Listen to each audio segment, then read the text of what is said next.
So Shota is my favorite teacher. Thank you.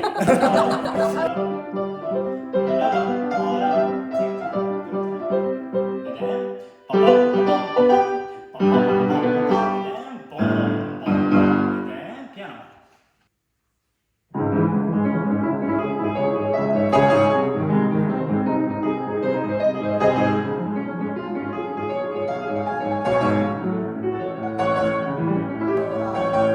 Mr. Shota is one of my best teacher friends, and we've been know each other for 2 years. 2 years, yeah. Right? I think I started teaching Fremont in 2023. Yeah, so it's been like 2-3 years. Yeah. Yeah. Yeah. So Shota is my favorite teacher. Thank you. I want to say that. Yeah, I have so many students and families and parents saying they love your teaching, they love your style, and also every other, I would say, like recently, especially recently, I got a lot of requests who want to trial with you. Oh, perfect. That's great. So yeah, I feel like there must be something different Yeah. inside of you Yeah. comparing with other teachers. I Yeah. know because you're doing so well. Yeah. Because from my perspective, I think you're very special. Thank you. Yeah.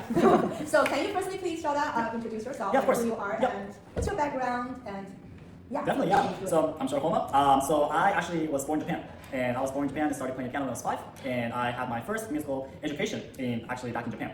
But I actually had to move to the US when I was around 11 or 12 because of my dad's work. Were you really frustrated when you first came here? I did. I wish I could speak English more fluently. I actually had some nights where I kind of cried myself a lot because of that, but I think piano really helped me. What was good about it was that I actually learned that music could be a really, really powerful way to communicate with people with different backgrounds and with different cultures. Some random Japanese guy coming into classroom in America, right? I mean, no one just kind of like cares about this Asian dude in classroom, but you know, when you play something just a little bit technical, a little bit skillful for them, In the school event? in school there's a talent show, right? Oh, yeah. Their attitude, the way they interact toward me completely changes. It completely changed 100 degrees. So at first they didn't even talk to me, right? But then after that talent show event, now You are popular. popular, yeah. All of a sudden, it's like an American dream, right? Yeah. So that's how I actually learned that music could be actual powerful communication method to interact with people. That's why I think one thing that's different from my style of teaching from others is that music has to be at first enjoyable. I think when 4-year-old, 5-year-old students come to me, I think a lot of teachers kind of try to correct their techniques, try to kind of focus on just technical ways to approach music. Yeah, but my approach is completely opposite of that. I don't really focus on technique until they get to like intermediate level. At first, I want them to just enjoy my lessons, and I want them to just enjoy music as a performance, and also their growth. I want them to feel like they're improving a lot. That's why I never scold them, I never yell at them, I never yell at them for not doing the work. I actually do the opposite. I compliment even small things, and that actually is a really, really powerful, grow. It could be a powerful thing to make them grow a lot as musicians. Because if they feel like they're growing as students, then they want to feel that they want to grow even more, right? You know what Aaron told me? Yeah. Saying like, you were just like his brother. Oh, thank you. That's Yeah. approach. Yeah. Like, brother, hey, buddy. Yeah, it's like there's no pressure. It's just like every week he's very expecting. Right. It's really wanting to have you, cannot wait to meet you on a weekly basis. Also, Jocelyn. Yeah. Saying, it's not here. No. Oh, it's not here. I don't know how to teach. Yeah, I think that's so another question. Like, did you get a good? I mean, like, how was your childhood teacher, like your first piano teacher? What was his or her teaching style? Is that something like he's doing good and make you follow his track, or is something like you suffer with and say, hey, I'm going to teach you, I'm not going to do the same way? So, how was your learning experience in the very beginning? I remember the most from my first teacher was that she was also very friendly. Like she was very good at interacting with just children. Yeah. And I think that really influenced my style because what I always try to do is I always try to remove the barrier between teacher and students. I don't want to have some sort of wall between us. And I think what I learned from that first lessons with her was like she was really friendly. In fact, she was really special because every time we go lessons, we don't start our lessons right away. She always treats me with like snacks and cakes and just always every single time. Like, every single time it was like I always felt like I was at a cafe because like she always gave me these juice and cakes and everything. And also she gave me stickers, right? That's why I always use stickers too. I think that that really affected me a lot as a teacher. Yeah. I think that I learned from my first teacher. I think competition is good. Performance, building up skills is good, but that's only after you enjoy music. If you don't have that experience at first, students be like, why am I doing this, right? So my question is, I guess a lot of piano teachers have the same question. Yeah. When they don't really have the technique, when you yourself don't really enjoy their broken playing. How will you help them enjoy their play? Have the patience or willing to continue practice? How to inspire them enjoy that really beginning level playing, Right. which sounds to adult or to a professional is like still a stage, Right. First of all, I have to make them feel that they're not the only ones. Everyone has that struggle at some point in their piano life. They're not the only ones. And in fact, I always present that it's special for them to have that sort of struggles at younger ages. Because people, they have to fix their problems later on, at later ages. But since they're so young, it's so special for them to fix at such younger ages. And then how do I kind of encourage them? Well, just let's say there's a difficult passage. I break them into easy parts. And I break them into different stages, right? Stage 1, stage 2, stage 3. Okay, so we have to kind of, pass each stage. Once they pass the stage 1, I compliment a lot. And once they feel like they're growing, they want to move on to step 2, naturally. Because every time they do something great, I compliment them, right? And they get the praise, so they want to do even better, right? And then step 2, and then step 3, and then, oh wow, you've done it. Not many people around your age can even do that, but you did it, right? So you're special.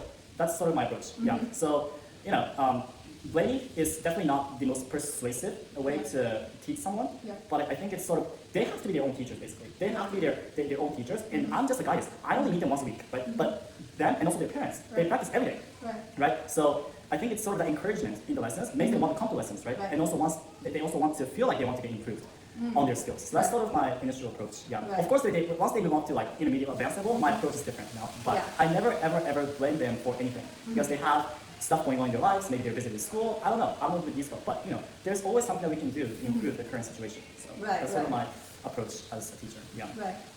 So that's wonderful. I think a lot of professional teachers, they just don't really have interest or sense in caring about the mental status of the students. They are pushing on their achievement or performances, so their focus is not on the human being, but on the job. Right.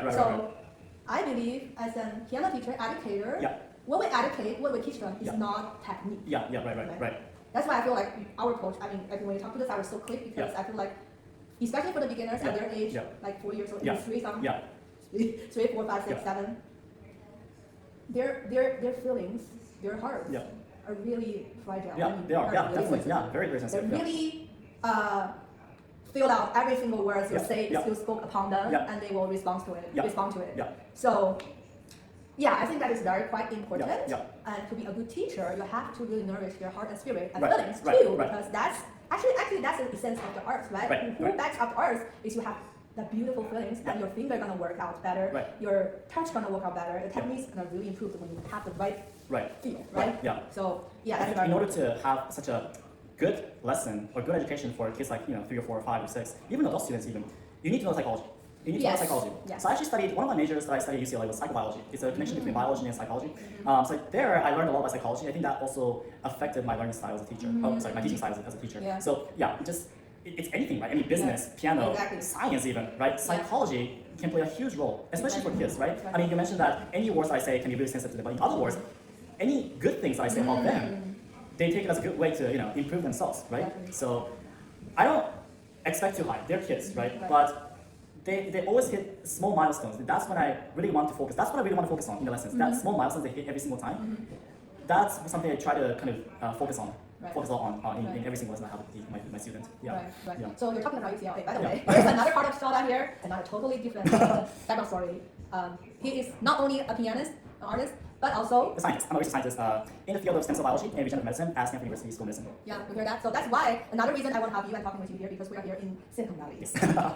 And so in our Chinese community, there's a word called juan. So this word means like super competitive, really work hard and compete and to be the best in your community in every occasion. It's like, so especially for kids, we have Stanford, we have, it's like in Silicon Valley, I believe, I don't want to say 100%, maybe 90% of people will target a STEM, or engineer or science major in the college. So every kid was prepared, especially for their engineer parents, preparing to be. But it's very funny. Like when you're a little one and your mom and dad encourage you, go sing, Mama, sing more songs, play piano, go choir, enjoy dancing. But when you go to college, you tell your mom, I'm going to be a musician. That's so it's so sad. But for you, so actually your experience, your story, actually maybe can give some inspirations for the parents today. If your kids really love arts and they're also very talented in science, it could be. You don't have to really give up on something, especially now. I want to hear more about you, like how you decide to go, like, is that a double major? Double major in UCLA. I have, how do I explain this? I feel like for a lot of people, it doesn't have to be one way. It doesn't have to be extremely one way or another. Like, if you're at this age, you need to be doing this. If you're at this age, you need to be doing this. That actually limits some people's potentials, right? Because what if someone like Yimeng or Yu what if your parents like, just don't do music, just do computer science or be a doctor or computer science, right? Anything. Will we see them on stage today? No, right? But that completely just wasted their talents, wasted their potentials, right? I mean, it's a case-by-case scenario, right? In some situations, you have to pick one way or another because of how busy this field is, right? Like computer science. But what I want to kind of give advice to these people is that they don't have to be that extreme. In fact, in this upcoming age of uncertainty due to AI and everything, I think it's more important to be flexible and to enjoy, to have a joy in anything you do, whether it's science, whether it's music, doctor, medicine, whatever. I think it's more important to have a joy in what you do. And then people be like, okay, but I hate my job, right? I just hate creating documents. I just hate doing all these admin tasks, right? You can also find enjoy in that too, right? Like what if you say, oh, I actually finished this document much earlier than before, right? That's also finding joy. I think just, yeah, that's kind of off topic, but I think in order to enjoy your life, in order to have such a fulfilling life, it's really important not to get stuck into just one specialty, one field, one way of thinking. That's very dangerous. Whatever you do, whether it's computer science, whatever, right? Because we don't know what's going to happen in the future. I think it can be a little more flexible to do maybe both music and science, maybe computer science and music. One of my friends did that at UCLA. She was double major in computer science and music, and she got a full scholarship for music, but yet she was able to do computer science, right? So just because they're into college, I don't think it necessarily, means that they have to stop playing music, right? So was this decision be made like at early childhood for you, or is like you struggle a little bit, and also is that part of your parents' suggestions, or like when did you actually decide, determined to pursue both instead of only one?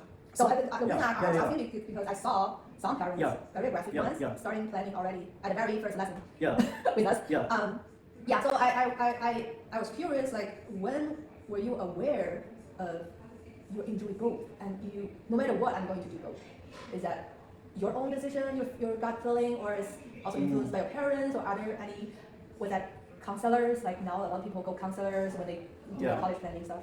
So I think there are two ways. First way is that I really appreciate that my parents are not as, I wouldn't say strict, but my parents were always flexible in how I become. In fact, they didn't really care if I become a doctor or if I become a lawyer or a musician, whatever. They weren't really that strict. That's one of the things I really appreciate about my parents. I think that really affected me a lot. If my parents are opposite, if my parents wanted me to become a doctor, then I wouldn't be doing music.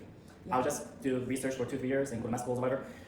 That's one way that affected my thinking a lot. So yeah, in terms of when, I would say it's from my childhood. I'd say that really shaped my shape. So that means like you already know who you are, what you want. You know, you just love it, and you're gonna do it.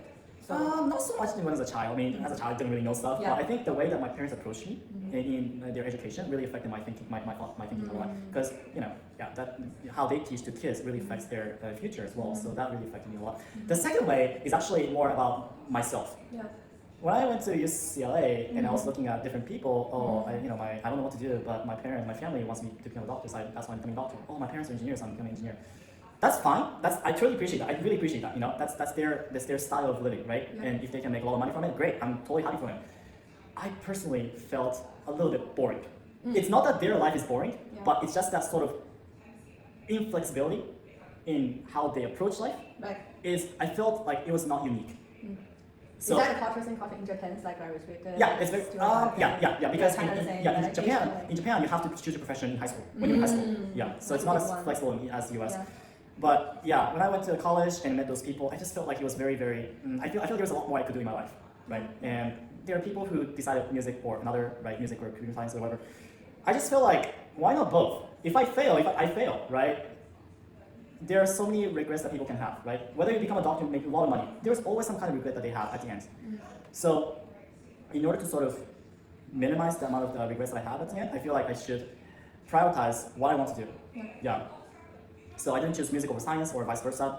I think there is a unique story I can make out of my life. I don't know if that affects anyone in my community, but I just feel like story is the most persuasive way to convey to people rather than facts or numbers or anything, right? That's been the same since like a long time ago. The story is always the most persuasive tool to people. It's not the facts, it's not numbers, it's not what happened, it's what you showed, it's not the achievements, it's what story you have, It's not the degree. Actually, a lot of people who got a degree and they believe they're gonna do the job relevant to the degree, but a lot of people, actually I will be very interested to see the statistics, like how many people actually switch their career. And what is the percentage people continue to do what they did in college. So actually, it's just experience, it's just stories. Trying something new, maybe later on you will find a new interest, a new passion, a new something in your life, So don't wear hats and don't restrain yourself to certain ways or certain things. Even the college, I believe, in the AI world, maybe the college will become, this system is totally, I totally agree. distracted. It's more like a specialty schools. Colleges be more like a specialty school instead of like universal institutions. So I feel like the core job for education is to find who you are, where your passion is. I think at that point, when you know who you are, what you're gonna do, you have your mission and you have your vision, and you don't need other people to coach you. Yeah. You already know what you're gonna do, and you just go for that round. And the way is everything, all the environment will support your goal, right? Yeah. You're going go here and absorb this resources and that feature and this book and that database or this tool, whatever AI, and then you will be so powerful to be on your mission, on your direction, right? Right. It doesn't have to be geared toward getting money or getting family respect. You can be more playful, you know. I'm always playful. I'm a playful person. I'm working like as a scientist and as a musician, but I never feel like stressed. Exactly. I think the sign of your doing it, right? It's like me too. Like I'm doing piano stuff, teaching. Like I never feel tired. You just feel joy. It's like, oh, cool. Yeah, it's like love games, it. like playing that's video all, games, right? Yeah. You're addicted to it. You love your job. Right. It's not really a job, right? It's just a hobby. I mean, just That's why like a sense of playfulness is really important in the upcoming ages of uncertainty, because which degree, you know, in college right now it has a guarantee, you know, job security, right? We won't know, but I feel like some sort of that type of sense is really important.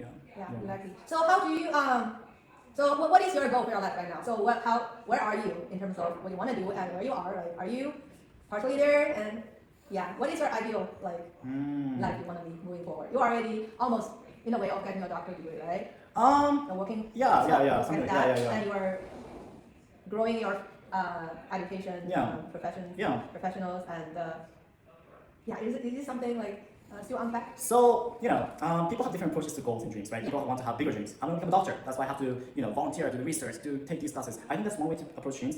My way of life is actually accumulation of small goals. So, like, I went to college in the US, but that was never like my goal in the first place. When I came here, I didn't think about college because I had to learn the language. I had to learn the way to communicate with people. That was my entire thing. Exactly. And then I had to pass the courses. I had to pass classes, right? People nowadays, like in middle schools, they're doing all these crazy things, right? Academics. For me at the time, I had to pass the classes. So it was always been an accumulation of small goals. And so, you know, what's my goal right now? I think it's just to keep doing that. I have small goals to achieve, and once I achieve that, I have joy. I get that joy, and then that makes me want to achieve something even more, right? Because you're still so young. Yeah. And single? Yeah, single. Yeah. Single.